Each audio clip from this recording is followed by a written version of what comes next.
Hello, everybody. Welcome to Stigma-Free Society. We're having a lovely afternoon here in Vancouver and from wherever you are. Thanks for joining us here. We're excited to have you. And we have a fantastic speaker and guest today, and I'll be introducing her shortly. My name is Nisha. I'm a registered clinical counselor. My background's in teaching, and I've worked with the intake with the Ministry of Children and Family Development. I own a media company, which specializes in documentaries and social media commercials. And I'm your host for this series. We've been doing it Wednesdays at 2, but just so you know, I'm moving to Thursdays at 2. So all the following weeks will be Thursdays at 2. And please feel free to share this link if you think somebody would benefit from, hearing about these conversations that we're having right now on mental health and the positivity around it. I also want to just do a quick disclaimer. In this video, we're going to talk about how COVID-19 is impacting our lives. Some people are enjoying staying home while others are having a difficult time staying inside. And there's really everything in between. So this is all new territory for us. If you feel like you're at risk or in crisis in your mental health, know that you need to stop watching and call 911 so that our amazing first responders can do their jobs. So on that note, I would like to introduce our lovely guest. Her name is Here we go. Sorry, I almost lost you there. Her name is Lenita Abouchabake. Yeah. I butchered it. I really tried. Abouchabake. Okay, Lenita is an amazing person. Lenita, could you please just tell me, how do you pronounce your name again? I just loved it. I thought I had it. Yeah, love it. Yes. Well, Lenita, we are so thankful to have you. She is joining us from Sydney, Australia, which I think is very cool that we have this global perspective right now. And I'm just going to give her a little intro so you know a bit about her. So Lenita has a passion for health in young people, which is perfect about what we're talking about here. She believes in educating youth on how to become healthy, confident, and resilient. And she's been a physical education teacher, which really ties into her belief on student well-being. And this led her to becoming a teen life coach, which I think is a pretty cool thing. And she delivers coaching programs for families, communities, schools through the Wellbeing Warrior Project. So Lenita, welcome. Thank you so much for being on the Stigma-Free Society's Facebook Live. So how are you, Lenita? I'm good, Nisha. Thanks so much for having me. Any chance I get to connect with like-minded people, talk about what's really energizing me at the moment, I appreciate the time and the opportunity to be on your show. Oh, we are just so happy to have you. So Lenita, maybe you could tell us a bit about, you're in Sydney right now, and maybe just kind of give us a background about what's going on in Sydney. How are things over there right now? Yeah, definitely. So, we definitely were hit with COVID as well. Right. It was kind of a topic of discussion at the beginning of the year. Then February, March came, and it's kind of like this pandemic hit. And, very, very similar to Canada and America, we had to instill certain protocols right away in terms of social distancing, closing down businesses. It was kind of like people knew it was coming, and then it just hit. And we all had to kind of pivot quite quickly with our work, with especially with kids in schools. And so a lot of us had to start working from home. Fortunately, I already had my online business, so that was something that, although it was kind of like protocols right away in terms of social distancing.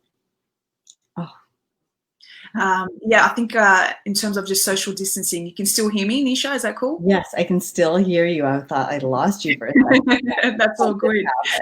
And yeah, just in terms of, we had to start working from home. Some businesses were still open, the essential workers like doctors and nurses, etc. But in terms of, those that were in the entertainment industry, the food industry, really had to start working from home. So a lot of people lost their jobs, and then other people who were, quite lucky, they just started working from home. So it's been an interesting ride.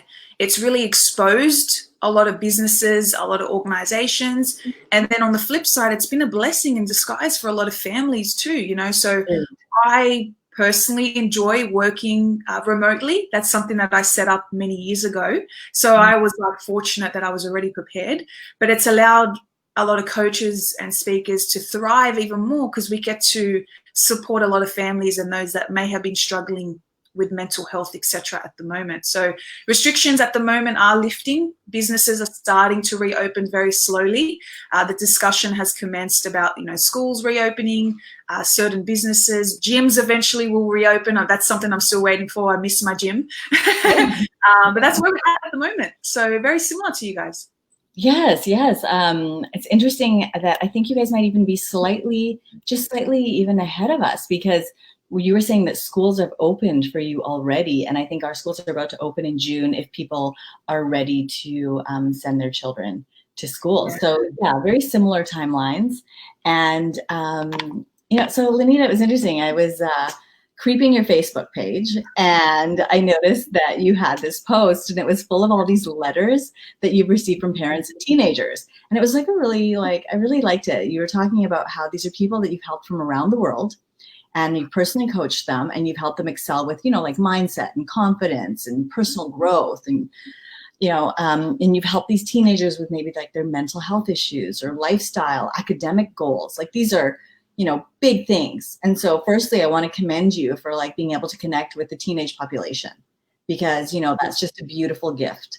And secondly, as a parent myself, knowing that you are there to connect with maybe, my child when they're going through a challenging time, that's so supportive, and as parents, sometimes we don't know who else to turn to. So I just want to know from you, what is it about this teenage population that holds a special place for you, and why you chose to work with this group?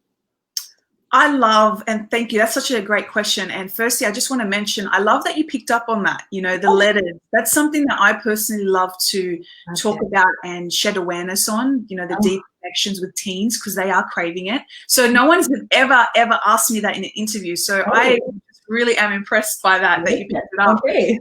And so I guess what really inspired me and what really, why I'm just naturally connected and drawn and called to serve teenagers was, growing up as a teenager myself, I excelled academically and athletically. I was a really good kid. I was very well parented by my mother. Oh. But on the flip side, behind the scenes, there were a few setbacks going on that many people just weren't aware of, So right. I grew up with divorced parents. I didn't have a father growing up, from 3 months of age. That was a decision that he made, So that was something that I had to battle with throughout my youth. But right. I guess what really helped me excel was the fact that I just got the basics right, and I had a great mentor, which was my mother. And then so nice. God bless her. I don't know how she did it, sole parent, 2 kids. I have another sibling, and it's kind of I don't know how she did it, but at the same time, it just came down to being present and just being consistent with a team. So for me, looking back, it wasn't that I was more academically gifted or more athletic. I just really put in the hard work, and I had to earn my success, and I had accountability both in the home and also in the sporting, aspect too. I had a great basketball coach as well, and I had a great PE teacher, which kind of sparked my interest in PE. Yeah. So that's what it came down for me. I was a naturally born leader. I really, I loved to serve the younger youth in high school. So when I was in grade 10, that's kind of where it started for me. I used to mentor the grade 7s, grade 8, and I thought to myself, I really want to work with kids. Now, originally, I didn't want to become a teacher. I thought, I don't know if I want to work in school my whole life. Yeah. But it was kind of like a no-brainer. PE, I loved health education. So I started to tap into teaching and went to university, got my degree, kind of ticked all those boxes. But at the end of the day, I was never any more smarter or luckier than any other kid. And that's where I just really want to help kids today and make them very aware, if I can beat the odds, you can too. There's no excuse as to why you can't get what you want. And when kids hear that message from an additional messenger, that complements their message in the home, that's where it gets really powerful and it sticks for them too. Because kids are conditioned not to listen to teachers, and they're conditioned to bump heads with parents naturally. You know, that's just going to happen because it's a lot of repetitive messages. But when they see someone that's quite, in terms of they can resonate with, and they're an influencer, it really helps them understand the message so much more. Oh, I think it's so important, and that, you know, especially now, we need to be connected, and our teens, our kids need us more than ever. It's interesting that during COVID-19, I am seeing a lot of businesses pivot.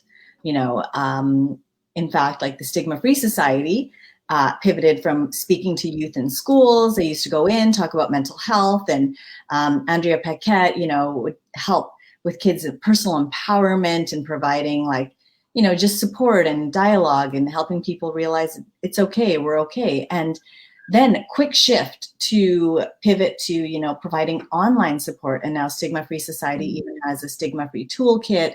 And, you know, I just really admire that. And I even see you yourself, you know, you went from pivoting from speaking in schools to now providing online support of teenagers, right?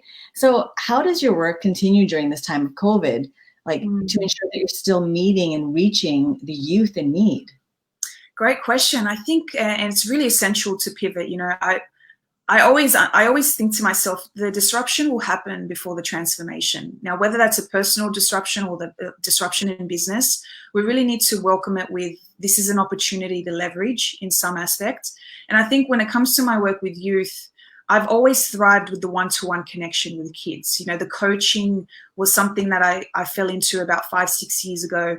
And it was kind of like, it was just such a great model to provide families. So when it comes to my work now, it's just a matter of being open with the fact that we have great resources online. We're able to connect with people from all walks of life, from all corners of the world. Let's utilize these tools and resources and just continue that impact.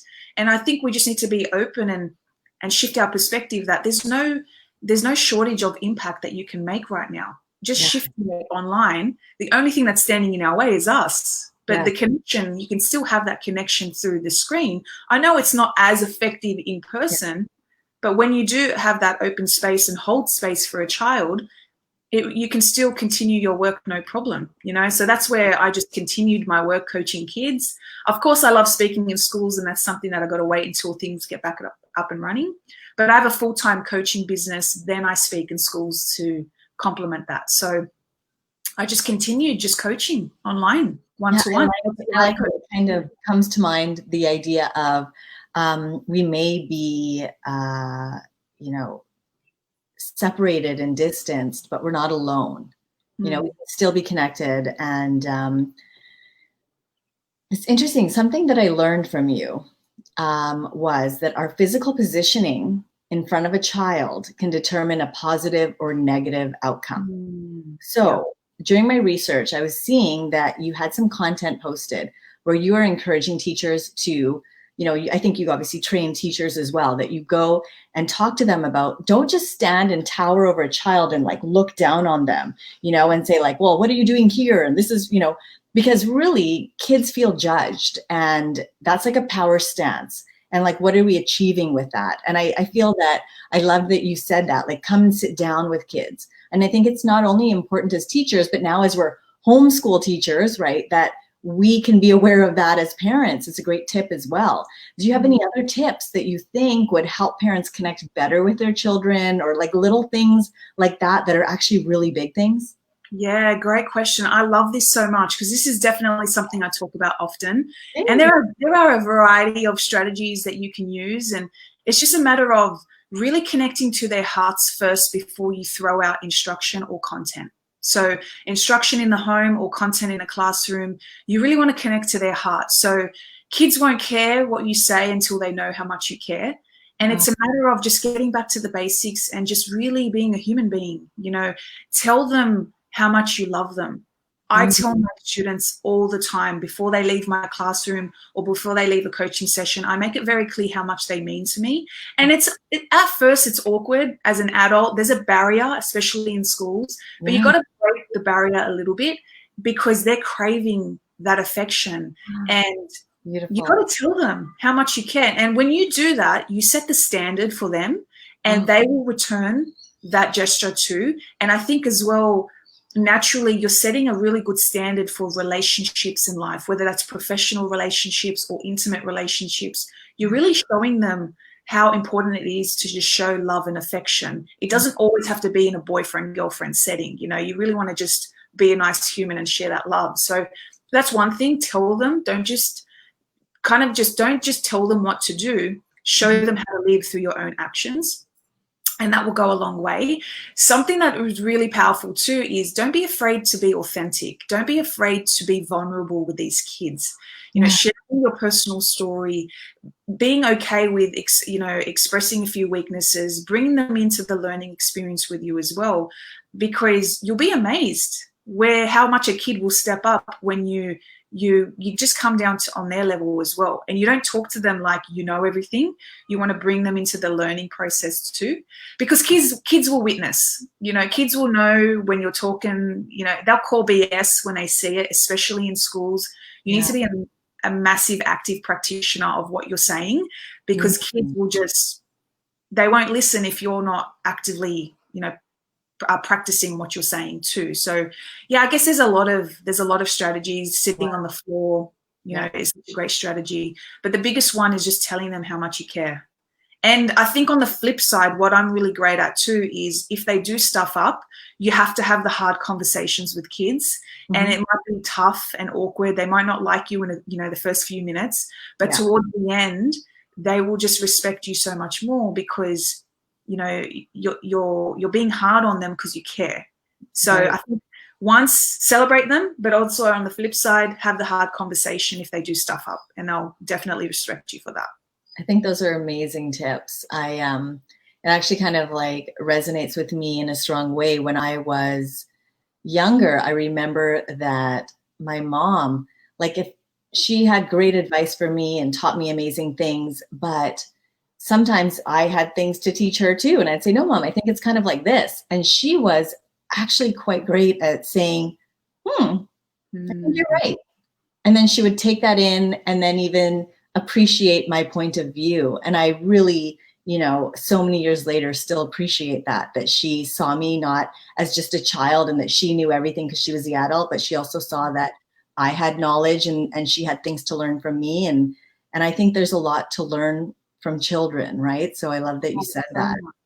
Yeah, and I think, and there's something that I'd like to mention too is do things that if you want a different outcome with a kid, you got to do a little bit of a different action with them. Do things that are a little bit controversial or a little bit out of the comfort zone of yourself. Like if we're thinking of educators in schools, something that I really love doing, and I did this a lot teaching full time too, is I'm that teacher that doesn't sit in the staff room or the office during recess and lunch.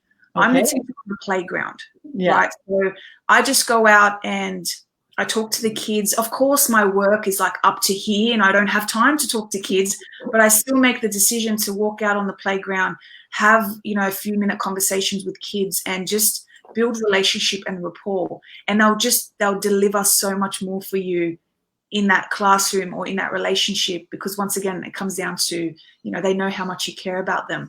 And just an example of something like for you, like, I say to my kids all the time, I love you. You're so amazing. You're the best thing in my life. But what are some things that maybe parents might say to teenagers that, like, I love that you're giving this as something to do, but maybe an example of what a parent might say. And maybe a teenager might be like, oh, Mom, but maybe if they hear it enough times, they'll start to, right? That's exactly right. When they hear it, we're conditioned to believe what we hear consistently, or what we see consistently. So it's a matter of just being consistent with that little action. So little things like with your teenagers, messaging them, consistently, just, I guess, I love you or thinking of you throughout the day. Yeah. That's something that I started as a teenager. You know, I had a best friend in school, and she always used to hang up the phone and say, "I love you" to her mum before she hang up the phone. I'm like, that's really cute. Like, it's so easy and corny, but like, I really like that. I'm going to start doing that. So I guess, you know, to be honest, like, I never really had that engagement. My mum is very affectionate, but we just never actually said, "I love you" that often. Yeah. So I was like, you know what, I'm going to start that trend in the family home. And so I did. So that's one thing. And then that's reciprocated. And then also too, I think another thing is little things like when you're making them food or when you're getting them ready for school. I do this with my little cousins, you know, when it's a matter of consistently making it clear that you're here for them. But also just 5 or 10 minute conversations with them too. Asking them questions about how was your day? What happened at school? Give me a highlight of what happened. I think that's just a way of really, just connecting with the kids. Hold them the space. Because even right now, I feel like, and I used to be a teacher, and I strongly believe that it's hard for kids to learn when they're hurting. Right. Mm-hmm. So even right now, and then that's why I went into counseling psychology, because I just really believed in like mental health of children and their well-being and how it's really connected. And so now, even as a parent at home, I feel that my kids' mental health is just such a priority, even over like, you know, maybe the homework that they have to do, but I want their mental health to be, I want them to be happy, but we also still have to get work done, and we have to like, you know, get chores done. There's just so much pressure. So how do you think parents, any suggestions, how do they just make sure that some of the mental health needs are being met? Like, how can parents check in? Like, is it that they check in the morning, at dinners? Like, what do you think are good ideas for that? That's such a great question. I have an example as well I'd love to share with you. So I think everyone is different. You've got to get the feel of what will work with your family and the vibe and the personalities in the home. But I think too, like having having dinner together as a family alone, a lot of kids don't have that opportunity. A lot of my students, one student in particular, she told me, "Look, Miss, I actually don't have dinner as a family, and that's something that I want to start doing." And I just basically told her, "Don't wait for your parents to do it. Make the suggestion yourself," you know, and she did. And when she did that, she came back to me the next few days, and she just, while she was explaining it to me, she just started crying out of joy. Wow. And this was a 16-year-old girl. Oh. So I think for those listening, sometimes we don't realize what kids are actually feeling or witnessing because we just haven't had the conversation. Yeah. So I think if you're just consistently showing up, holding them space, imperfectly, just hold space for them. Yeah. Whether that's talking to them at the family dinner table, in the car, you know, when you're just driving to school. I always had deep, meaningful conversations with my mum just in the car, you know, so that was kind of like our thing. And so I just think hold space for them, ask them what's going on. And sometimes they won't resonate. Like sometimes they just won't connect. Sometimes teenagers just don't want to talk about it, you know. Don't be too hard on yourself about that. Just consistently give them space, be physically in front of them, and just ask questions and trust yourself as that leader just to kind of give them the floor and let them talk. Eventually, when you do that consistently, they will meet you halfway. It's just in the beginning, it might be a bit tough. I think a good part, and that's why even on the Stigma-Free toolkit, there's some really great conversation starters, especially right now during COVID-19, of things you can talk to your kids about just to start the conversation. So it's not like, "Hey, what's wrong? What's going on with you?" But just have a conversation, and then their feelings and everything will come out through that conversation. Yeah, I think to just briefly talk about what they enjoy. Like sometimes you just don't care about gaming or you don't care about Instagram or YouTube, but this is what kids love. And I do this all the time. Like I have no clue what some of my cousins are talking about or some of my kids or teenagers that I coach. And I was like, and I'm honest, I tell them I have absolutely no clue, but teach me, talk to me about this account that you're creating, or talk to me about this little side hustle on Instagram. And they will just love the fact that you're just listening. That you just learn to listen more, you know, with empathy as well. And that when you do that and you acknowledge them and you see them, kids want to be seen and kids want to be heard. That's the biggest thing I really want to stress. So just give them the space and ask them about things that they love talking about, because kids love talking about that, you know, about themselves. And then eventually, when it comes to the deeper conversations, you've built that respect and rapport with them. You'll be the go-to when that time comes, either as an educator or a parent. I love that. That time will definitely come. It's huge. And I feel especially that's so important as a reminder in these times where we are glued to our phones, you know, and now that we're in and all our work is being done online and our school is online and TVs. And so that just a reminder, like put things down and really just look into your kids' eyes and just say like, how are you? What's going on? I hear you. What do you want to talk about? Right. Even if it's a video game. Right. Yesterday I was driving by a school and it on the sign outside, it had some messaging and it said, students, like be your most kind self. And I thought, oh, that's really interesting because, you know, it's a message that right now, like out of everything, just be your kind self. And I know that you wrote an article on this subject about being kind, and just wondering if you could expand on the importance of this, because not like right now here in BC, a lot of us are just, you know, isolated at home, but we're about to head into the schools, and parents and students and families are going through a lot. And people are, I think, going to be triggered. Feelings are going to be escalated. There's fear, there's anger, there's uncertainty. So what can you say about the importance of being kind as we head back out into interacting with each other? Yeah, it comes down to, you know, the simplicity of life. We're born to love. We're born to love, to give love and to receive love. And the greatest currency we'll ever earn is that rapport and that impact we make on people. And I always say to kids, especially, you know, if you really want to go far in a particular industry, your relationships with, firstly, your relationship with yourself and also the relationships you build with people, that's going to go a long way. And it's just a matter of being kind to yourself in the beginning, understand that nothing's ever going to be perfect. And I think once again, showcasing our imperfections is really important for kids because they don't connect to our perfection, they connect to our imperfection. Hence why if I upload a raw emotional post on Instagram, they're more likely going to read and connect than if some, you know, selfie that's heavily filtered, you know. So I think we really just need to lead the way and show kids how much love we're instilling in our own life and for other people. So show them how to live, don't just tell them how to live. And then just come back to the basics. You know, it's a matter of just human connection. Everything else will sort itself out. But really just be a good person, and life attracts life. You'll receive that tenfold.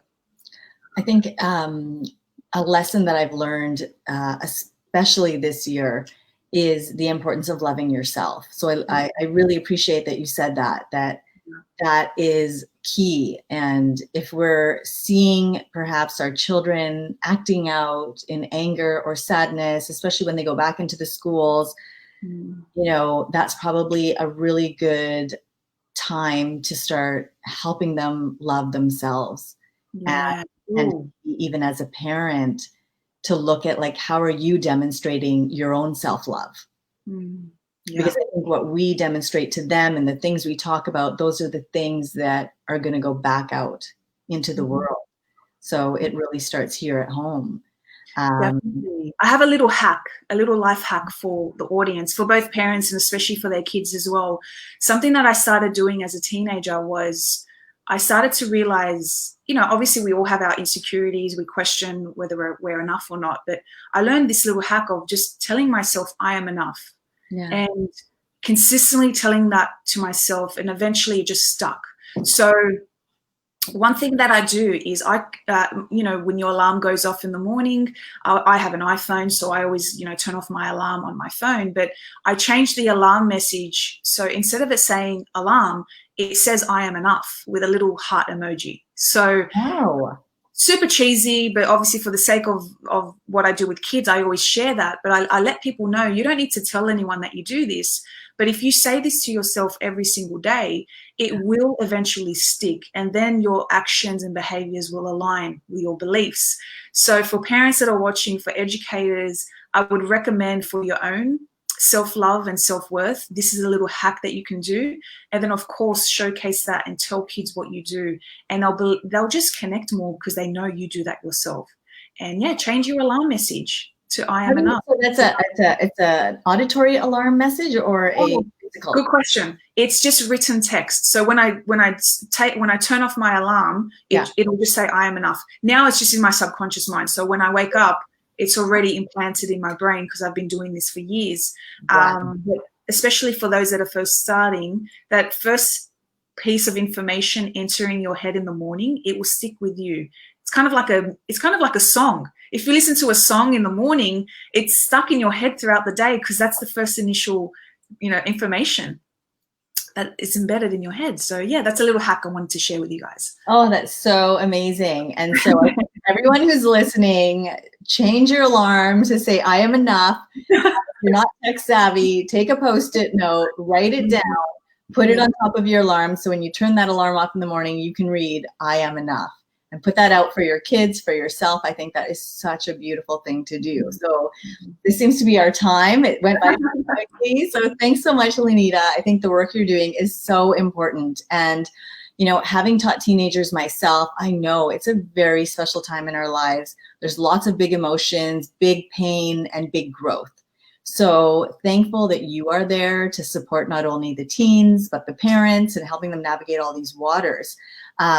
Is there any way that people could connect with you if they are looking for, further information or just want to, connect with the work you're doing? Yeah, definitely. So thank you for asking. In terms of my work with teenagers, specifically for parents that are wanting to have a look at that, it's obviously through the Wellbeing Warrior Project. I have a free success map for parents to embed into the home for their kids. So you can find that at wellbeingwarrior.com.au. That's for the parents out there. And of course, for educators and leaders who want to work with kids, those that want to coach teenagers, build your own business, or want to start speaking in schools and really monetize your passion as well. That's really important. I have a free Facebook group. So it's called Empower Teens Make Money. If you just type that into Facebook, you'll see a lot of, just our group there, a lot of people, incredible leaders in the market hanging out, and a lot of freebies given out on the daily in there. So you're most welcome to join us. Fantastic. Thank you so much, Lenita. Just love this. And thank you to all our viewers so much for joining us today. If you found this helpful, please share the link or even tell a friend about it. Please join us next week. I'm switching interviews from Wednesday at 2 to Thursday at 2. So be sure to tune in. And also Lindsay H will be on Wednesdays as she's going to be talking about mental well-being. So join us on all the days. We have some amazing speakers for the Stigma-Free Society, as well as exercise and yoga classes with Fantasia and Lindsay. And we're just so happy to create this community. So to everyone, sending you lots of love and have a beautiful day. And just know that you are enough. Thank you.